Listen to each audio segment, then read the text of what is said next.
Mes chers compatriotes, depuis des années, un même sentiment vous étreint, vous oppresse, vous hante. Un sentiment étrange et pénétrant de dépossession. Vous marchez dans les rues de vos villes et vous ne le reconnaissez pas. Vous regardez vos écrans et on vous parle une langue étrange et pour tout dire étrangère. Vous jetez un œil et une oreille aux affiches publicitaires, aux séries télévisées, aux matchs de football, aux films de cinéma, aux spectacles, aux chansons et aux livres scolaires de vos enfants. Vous prenez des métros et vous prenez des trains, vous vous rendez dans des gares et dans des aéroports, vous attendez votre fille ou votre fils à la sortie de l'école, vous accompagnez votre mère aux urgences de l'hôpital, vous faites la queue à la poste ou à l'agence pour l'emploi, vous patientez dans un commissariat ou dans un tribunal et vous avez l'impression de ne plus être dans le pays que vous connaissez.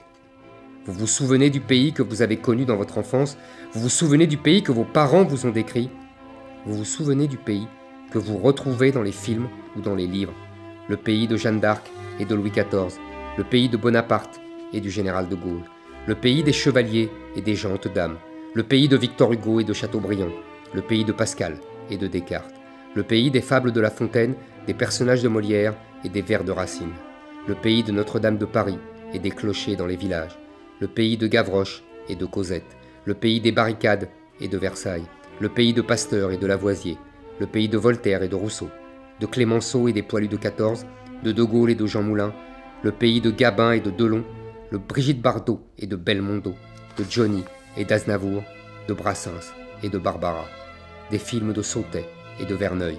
Ce pays à la fois léger et brillant, ce pays à la fois littéraire et scientifique, ce pays tellement intelligent et fantasque, le pays du Concorde et des centrales nucléaires qui a inventé le cinéma et l'automobile, ce pays que vous cherchez partout avec désespoir, dont vos enfants ont la nostalgie sans même l'avoir connu, ce pays que vous chérissez et qui est en train de disparaître.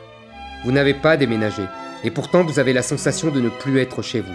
Vous n'avez pas quitté votre pays, mais c'est comme si votre pays vous avait quitté. Vous vous sentez étranger dans votre propre pays. Vous êtes des exilés de l'intérieur. Longtemps, vous avez cru être le seul à voir, à entendre, à penser, à craindre. Vous avez eu peur de le dire, vous avez eu honte de vos impressions. Longtemps, vous n'avez pas osé dire ce que vous voyez et surtout, vous n'avez pas osé voir ce que vous voyez.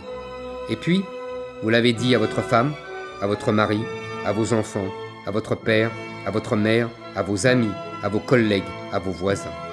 Et puis, vous l'avez dit à des inconnus et vous avez compris que votre sentiment de dépossession était partagé par tous. La France n'était plus la France et tout le monde s'en était aperçu.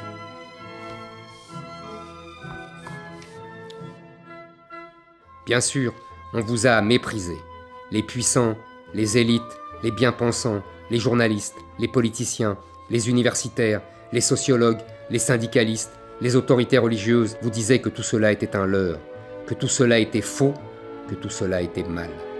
Mais vous avez compris avec le temps que c'était eux qui étaient un leurre, que c'était eux qui avaient tout faux, que c'était eux qui vous faisaient du mal.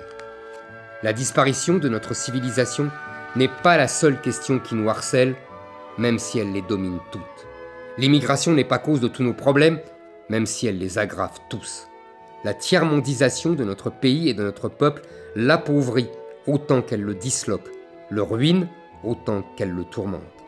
C'est pourquoi vous avez souvent du mal à finir vos fins de mois. C'est pourquoi nous devons réindustrialiser la France.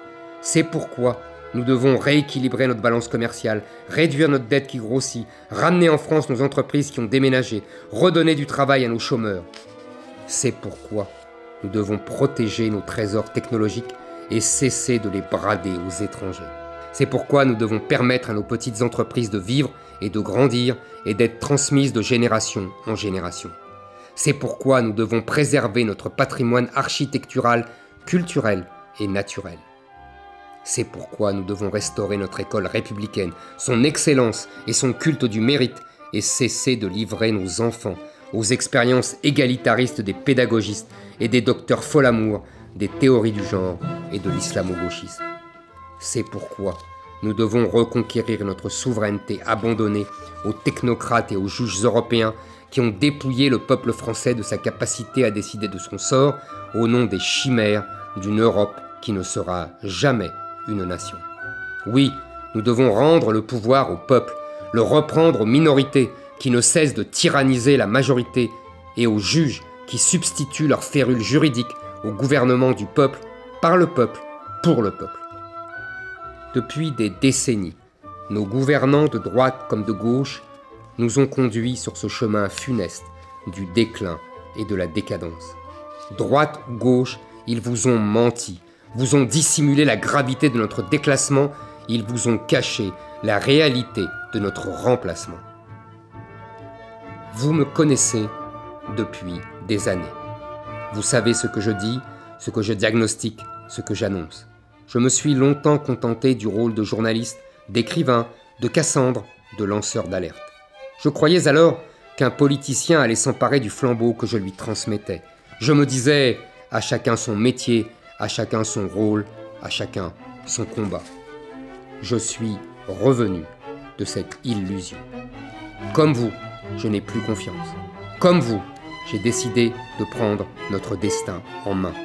J'ai compris qu'aucun politicien n'aurait le courage de sauver le pays du destin tragique qui l'attendait. J'ai compris que tous ces prétendus compétents étaient surtout des impuissants. Que le président Macron, qui s'était présenté comme un homme neuf, était en vérité la synthèse de ses deux prédécesseurs en pire. Que dans tous les partis, il se contenterait de réformettes alors que le temps presse. Il n'est plus temps de réformer la France, mais de la sauver.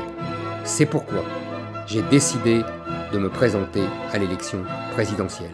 J'ai donc décidé de solliciter vos suffrages pour devenir votre président de la République.